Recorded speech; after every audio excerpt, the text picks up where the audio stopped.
Welcome to Resiliency Redefined. I'm your host, Robyne, and I am thrilled to share with you information about resiliency, well-being, performance, education, business, parenting, and everything in between.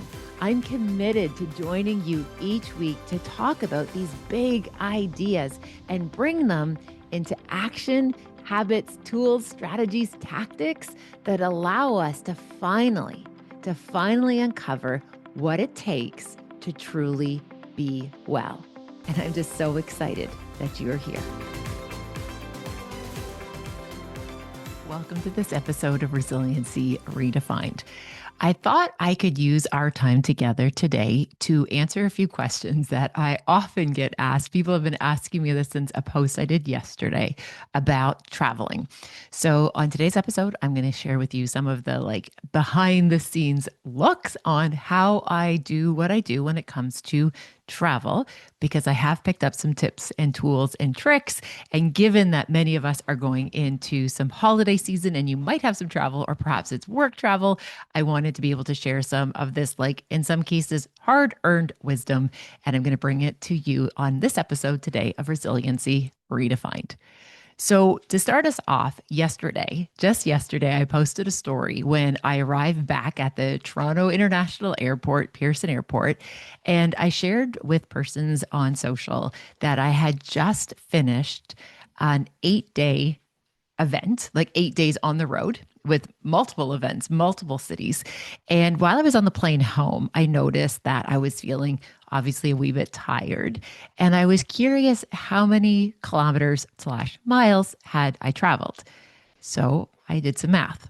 And my best estimate is that I completed 10,200 miles over the course of 8 days. Or for my Canadians, that's 16,086, rounding up to 87,000 kilometers. Now, that is a lot of travel. So I left my home and family in Peterborough, made my way to Toronto, got a flight to New York City. That night, flew back from New York City. It was just an in and out. Next day, flew to Edmonton, picked up a rental car, drove to Camrose, Alberta, stayed there for one night. There were 2 events, went back to Edmonton, caught another plane, flew to Denver, actually, got a connecting flight to Austin, Texas, spent 3 sleeps in Texas, and then worked my way to San Francisco, was able to then go to Pleasanton, back to San Francisco, back to Toronto, and then an hour and change drive back to Peterborough. So that is a lot of wear on tear, so to speak, on a body, on a heart. Also, there's so many moving parts that make that possible. So I thought I could share with you some of the strategies that I find extremely helpful when I am in a long travel season. I hope this could be useful.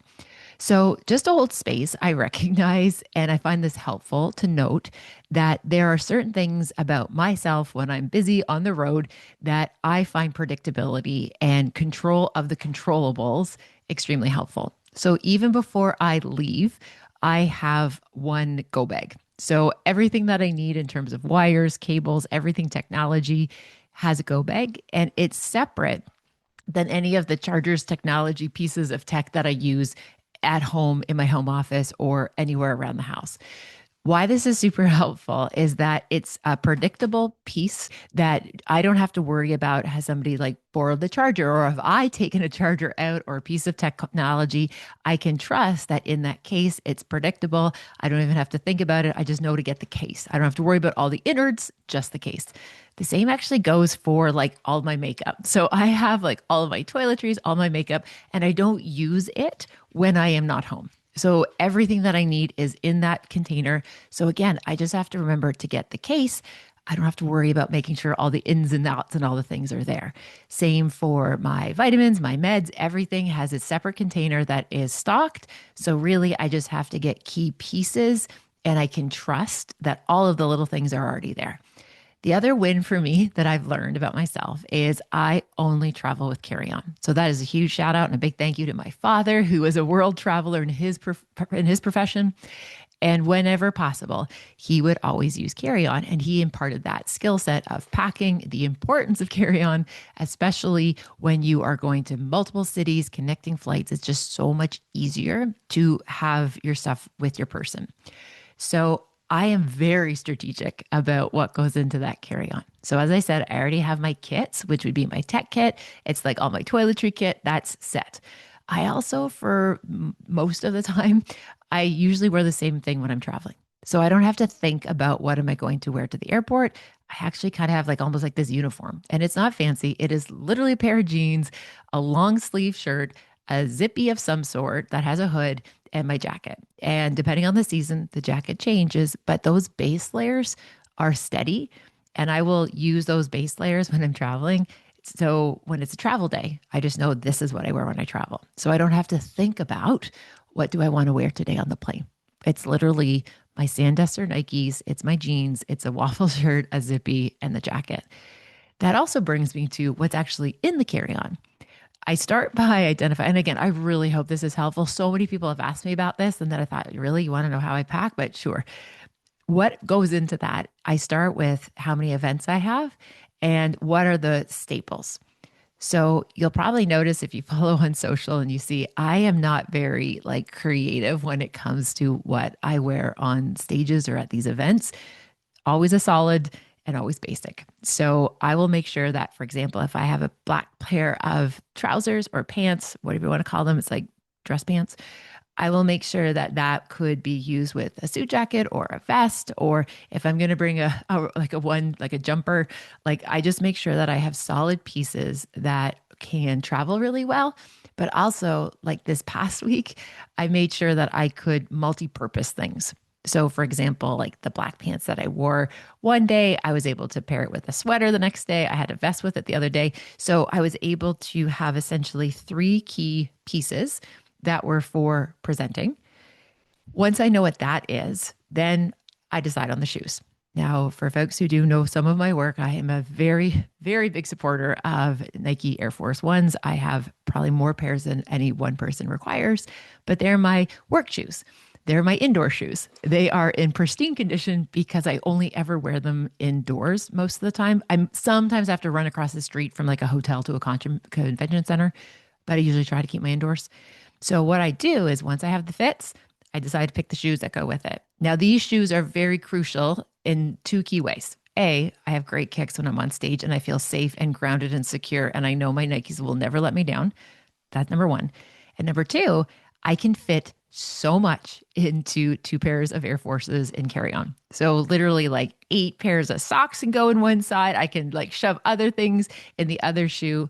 My workout gear, actually, I can roll it and put it in a shoe as well. And then usually, like sometimes I'll actually put my PJs, I can roll them and put them in my other shoe. Now I have size 10 shoes, so that is pretty good real estate for carry on. But this is the king. So not only do I have my Air Forces with me, they are also protected from getting creased because they are so packed with all of my stuff. So because I roll everything and I stuff it in there, the actual toe of the shoe won't get creased. And if you understand what creases feel like on a really lovely pair of Air Forces, I think you'll relate to this. It's a way to protect them when they're traveling. So on one side of my carry-on bag, it is actually 4 pairs of shoes, but that literally covers like all the other parts that I'm going to need. On the other side, it's the talking fits. It is one extra pair of pants. Now, it doesn't have to be jeans, but I've had enough lessons learned that I can't rely on just one pair of travel pants.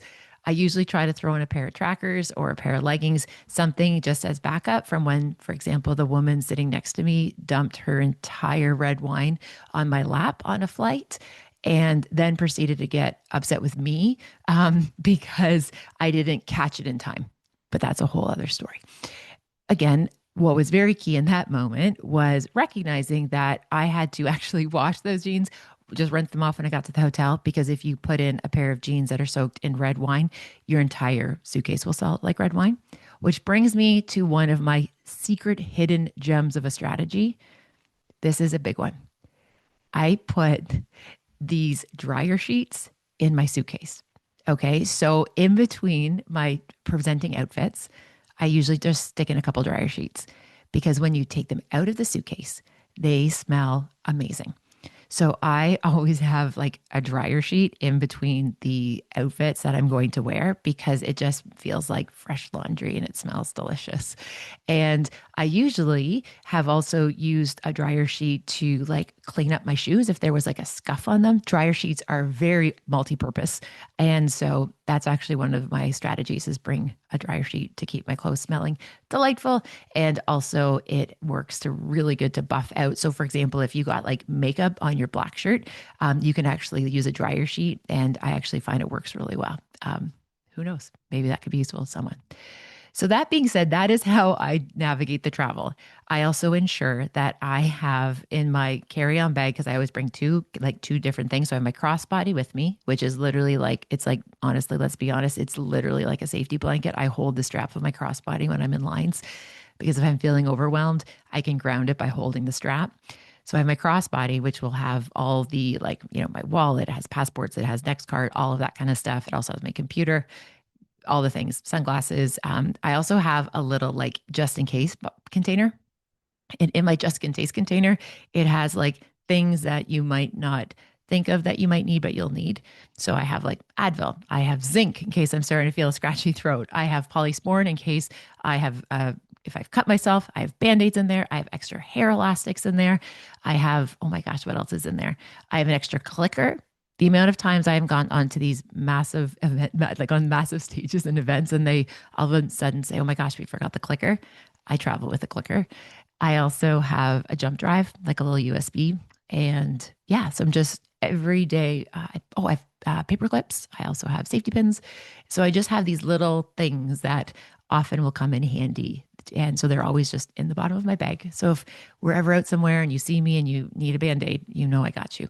Also have Kleenex or Scotties, depending where you live. So that's in my little go bag, which is in the crossbody. Now, the other piece is I always travel with my Kindle, my small little iPad. And what's interesting about my mini iPad, there's nothing to do with work on my mini iPad. It is strictly for entertainment. So I do have my Kindle for reading, and I always have extra books on my Kindle already preloaded, so I don't have to trust Wi-Fi. I have a whole assortment of my Kindle stories, my books there. I have my little mini iPad, which no work is on that. So that's literally just downloading shows and movies and things that I do for entertainment and nothing work related. And then I have my computer. And just recently, I can share with you that little computer. Let me tell you, I landed in San Francisco just a couple days ago, and I was feeling so good about myself. I'm like, I am nailing this travel. I have made good choices. I am set. And I got to the hotel in Pleasant, California, and I realized I had left my computer on the plane. Now I know exactly why I left it on the plane because I did something differently, which means usually when I'm on a plane, I only take out the thing that I'm working on right now. Or so if I'm working on just watching a show and being entertained, I will only take out the iPad. If I am reading, I only take out the Kindle. This particular time, I took out the Kindle, the iPad, and the computer because I hadn't set a plan yet on how I was going to use those 3 hours. And I put them in the seat in front of me. And when I was getting off the plane, there was this lovely woman next to me. She was this 78-year-old, just superstar of a human who is, oh my gosh, I actually bought her book while we were on the tarmac. She's this yoga instructor and she has this amazing story and she was traveling to do these workshops. And I'm like, 78, you are phenomenal. I was so distracted by the conversation. And then I actually ended up helping her get her bag out from above in the overhead bin. And so because I did that, I realized I had been distracted and got the Kindle. Praise gosh, because let me tell you, one of my first little notes was, sweet Jesus, at least my computer has a password and my Kindle doesn't. That's been corrected, friends. I literally, when I shared with Kim, oh my gosh, I can't believe I left my computer. She was like, oh my gosh. I'm like, sister, it wasn't the Kindle. It's good. There's a password. We'll get it back. Anyway, so what I'm sharing here is that the structure, okay? And oh, for folks who are wondering, that night when I realized the laptop was gone, I watched it on the like where find my tracker or find my device. I watched it leave San Francisco. I watched it fly to like Santa Barbara. And then it went up to like, I think it was like Seattle. And but about 4 in the morning, it came back to San Francisco. So I kept on updating my lost form with United to be like, hey, she's where you are. And I got the most amazing message that said, we have it here. You can come and get it the next day, which I was able to do. So thank you, United, for reuniting me with that laptop. All of this to say is that systems, like systems and structure, are extremely helpful. Now, the other piece is let's talk just briefly about the emotional side. The emotional side. Something that I know is that when I am away from my family, I have to find strategies to feel like connected and grounded because when I'm home, that happens really naturally, just with the relationships I have with Jeff and the children and the puppies. And when I'm gone, though, I miss my life at home like viscerally, like in my bone marrow aches when I'm away from my people. So I've learned that I need to have points of connection, like real connection, not just transactions when I'm on the road.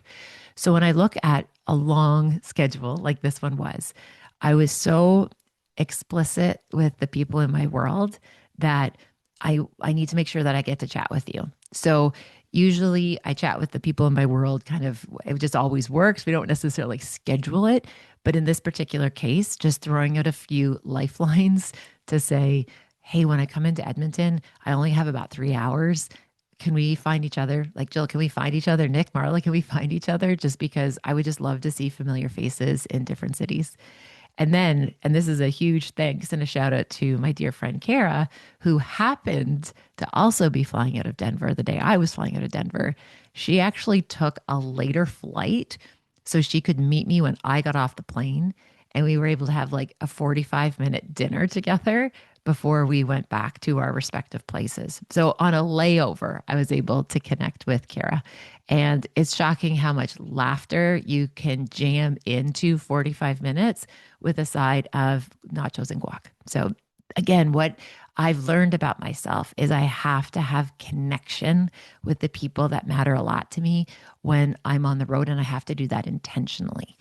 Then so fortunate to get to spend when I was in Austin, I got to work with Jay Papson. The one thing, folks, like, oh my gosh, the humans that I got to spend those days with, it was life changing. And just really being present and showing up for what's happening right now, not worried about what's happening next, but just being in that moment and just collecting all these precious moments from that experience and holding them. Now, the other piece, so connection is important, and I celebrate, the people who are able to meet with me and connect with me in just like, Robyne way, like just like, hey, even though it's short and brief, it can be really impactful. And the other piece, though, is holding space and recognition that my family back home, they actually are carrying enormous amounts of the opportunity of me to be able to do what I do because they do what they do so well. Jeff is epic at holding down the fort. Like, I mean, this guy is so locked in when it comes to running the family and the household back here. And Ava and Jax, they step up. Hunter away at school, he still sends me notes saying, hey, Mom, I see you got into an Uber. Mom, I see you got out of the Uber. Like, he's checking on me. We're connecting, we're chatting. And I'll share with you just a little shout out to my family about, I think I remember I was boarding from San Francisco to go to San Francisco from Austin, and they did the call at the airport for a flight to Toronto. And all of a sudden I got this wave of homesickness. Like, all of a sudden I felt just a wee queasy, a bit achy, and my heart was literally, I had to put my hand on my chest because when they said we're now boarding for Toronto and knowing that I was flying thousands of miles in the opposite direction, that hurt my heart.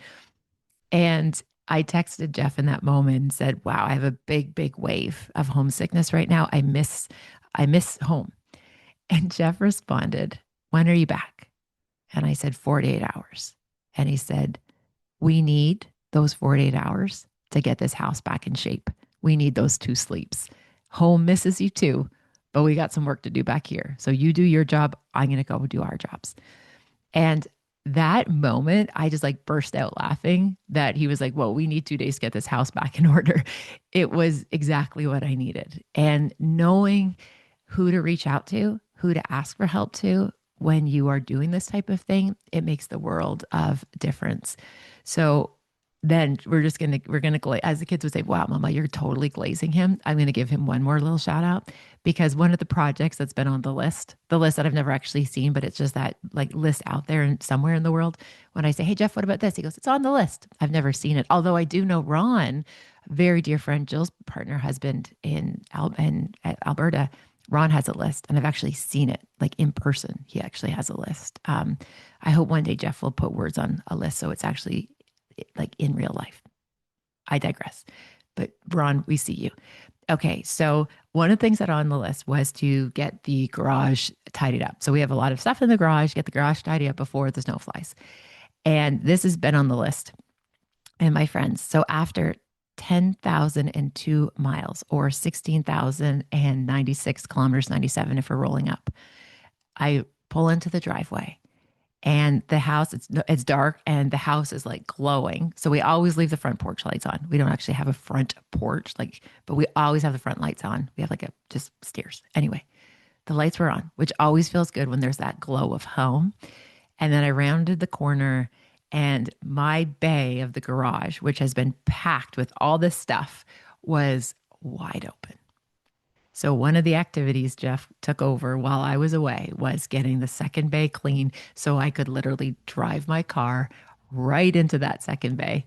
And oh my goodness, when people like show up for you like that, it was just the sweetest treat to know that this morning I wasn't going to have to like clear off the snow on my vehicle because I'm actually back to Toronto this afternoon. It was a gift.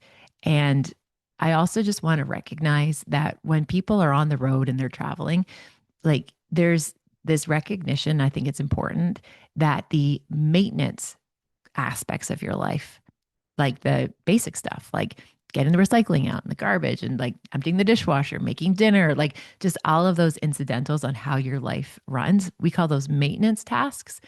That continues. And I recognize that means for me to do what I do, other people have to step up. And just that maintenance falls to my family. And the fact that they do that. And I'm just so appreciative that people just step up and they chip in. They step up, they help. And that's something that I know that I only am able to do what I do because of the team behind me. And that includes professionally with Jenna and the team and Aaron and Ashley and Mikey and all the people, but my home squad as well, and the very, very dear friends. So, and let's not forget the puppies, right? And let me just tell you, when I got home last night, those puppies, we had a reunion, right? And I know I joke that I'm the golden retriever mama, but let me tell you, those Labradors, they welcomed me home and as my family. And I'm just so appreciative that I'm able to do what I get to do. And I recognize it's because of the people around me. So to each and every one of them, I want to say thank you. I see you. I appreciate you. And also to the people who I get to connect with when I am on the road and the people who stay and chat and take me out for dinner. Thank you so much, Joni and Jason, and to Dr. Phil for being able to have supper with me and Camrose, friendly faces. It's so meaningful. And again, obviously to the one thing and the team there and Kim and everybody. Oh my gosh. And new friends like Jay and Daryl and Chris. Oh my gosh. And Jordan. I'm just so appreciative for all of it. So I hope in that little bit of a ramblings of Robyne on the road, there might have been a piece in there. Stability, predictability, being able to know what you need, know what works for you and what doesn't work for you. And the last little takeaway is pick a chain and go all in. So when I fly, Air Canada. When I am on the road, it's like it's Marriott. I don't even have to think about it. And then you also accumulate copious amounts of points. And all of a sudden, that's just, again, it just simplifies things. So the Bonvoy app, it is amazing to be able just to have all of my information in one place. The same with Air Canada and their partners, United. And again, I still have a huge soft spot for WestJet. And when I'm flying out west, I make sure to support WestJet. But again, it's just having a system and trusting your systems. So I don't have to figure out everything and hold all of it. It's just knowing what works, knowing what I can let go of, and also making sure that we acknowledge and appreciate the people around us that enable us to be able to live big, bright, beautiful lives.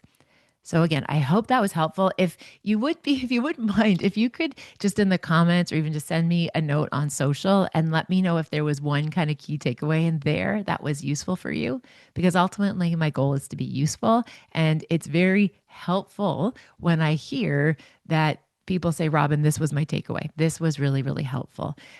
Or ask for book recommendations, whatever it might be. I'm here to support you. So take good care. Thanks for joining me on this solo dolo episode. It feels good to be home. And I'll tell you, the best feeling in the world is when you're homeward bound, which, by the way, is what we call a hobo. Homeward bound is actually short form for hobo. So yesterday I was a hobo working my way home. And let me tell you, there's nothing sweeter. Thanks for listening. Take good care. Bye for now. Thank you for spending time with this podcast episode today. I hope you found something helpful in Resiliency Redefined. Please feel free to share it with somebody who you might think could benefit. Maybe there was something useful, something in particular that you think you could pay forward. Also, if you have a moment, please feel free to rate and review this podcast wherever you like to listen to your podcast. It means the world to me. And again, thanks for your time. Thank you for your interest. Take good care, and I'll see you next time.